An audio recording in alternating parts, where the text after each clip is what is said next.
Hey guys, gwyned here, bringing you some matches from the Hipsters of the Coast Standard Pauper event. This particular event is Malum playing against, I'm not even going to try to pronounce that name, Xaorkx, Zarex, we're going to call him Za.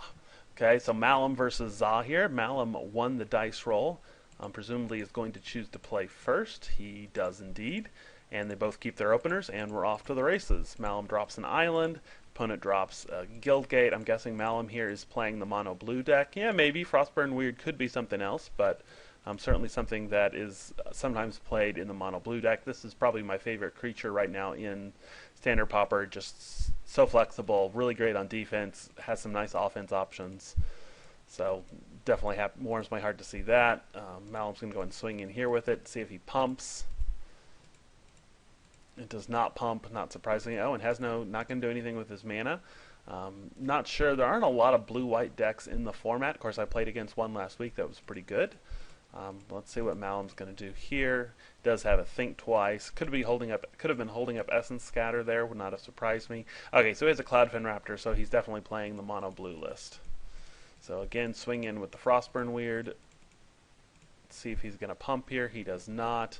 On his turn, Za drops a Deputy of Acquittals. Not exactly the best timing for this. I do like this creature. It hasn't turned out to be quite as good as I hoped, but that's really because I haven't seen a lot of white-blue played, but the straight Azorius could be pretty good, and certainly if you're going to make it work, this would be a card you want in there.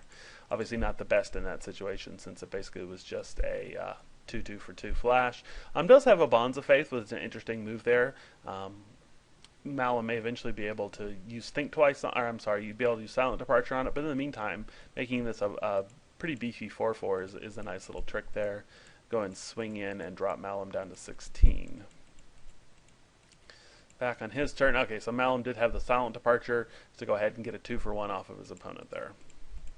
And can swing in with his Frostburn Weird, presumably doesn't have another play. Oh, and he's playing a 3-color. Oh, that's interesting, so it's a Bant build of some kind. That's not a deck I'm really familiar with or seen before. Malum has another Cloudfin Raptor, but no creatures to go along with it. Looks like he's stuck on 3 lands. Let's see what his opponent's doing here. He has another Deputy, okay, interesting. See what he's not sure what the green is for. So we have another Bonds of Faith as well. Interesting choice. If it were me, I probably would have used Bonds of Faith on the Frostburn Weird rather than pumping up the Deputy, especially since he has the Silent Departure waiting on the board. He's only got to play 2 more lands and he can get a 2-for-1 off of him, but looks like a still pretty good short-term strategy, dropping his opponent down to 12. And Malum finds a Delver, which will pump up those Cloudfin Raptors, and even in a 1/2, they will be able to get in for quite a bit of damage. And here he leaves the Frostburn Weird back, forcing his opponent to respect it, since he can very easily trade with it. However, his opponent has a Feeling of Dread, another reason to play Azorius, taps the rest of his creatures down, and now is in a pretty good place to just be able to swing in freely, dropping Malum down to 8, and then next turn he can even flash this back if he wants to be able to get in for additional damage. And also has a Primal Hunt Beast, but Malum does have the counter for that. Alright, so Malum, I'm not sure why it's showing that he drew an island, but that is indeed what he drew.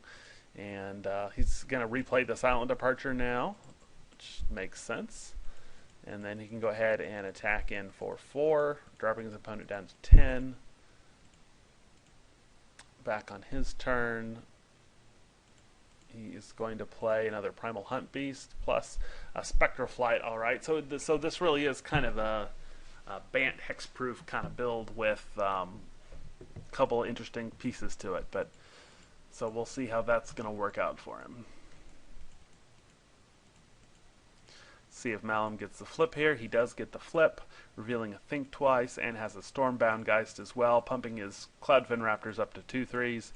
Kind of surprised he didn't attack. Well, of course he didn't attack there because this is a 5/5. So let's see if Zal wants to attack in. He does not. Malum is going to need something else here. I wonder if he has a main deck, a Disperse, he might be able to get out of this. Otherwise, he can go ahead and attack in. Let's see, his opponent's at 10. If he forced through all the damage here, 2, 4, he would hit for 6, and then next turn could hit for 4, presumably. So probably worth trying to push damage, but instead he just hits with the Stormbound Geist, which does go ahead and die, but it also comes back as a 3/3 and pumps its Cloudfin Raptors as well, which is definitely a good move for him. So pumps those guys up. Could be why he did that, just simply to force his opponent to have to block that one. And now he's in a pretty good shape to be able to push through all the damage he needs. Avacyn Pilgrim here is pretty much not an issue. He's going to go ahead and flash back his Think Twice, and I'm expecting here him just to be able to swing in. Okay, has a Hands of Binding, which here isn't real useful, but certainly not totally useless. And here he can just swing in. His opponent can block one of them, but even if he blocks 3, he's going to be able to hit for the full amount, assuming that Xa doesn't have a trick. Which, well, he does have something. Oh, he's got a Righteous Blow to get rid of the Delver, but Malum looks like he's got a Mizium Skin to protect it and all his creatures from that. And with that, his opponent scoops. So that was game 1. I'll be back in a minute for game 2.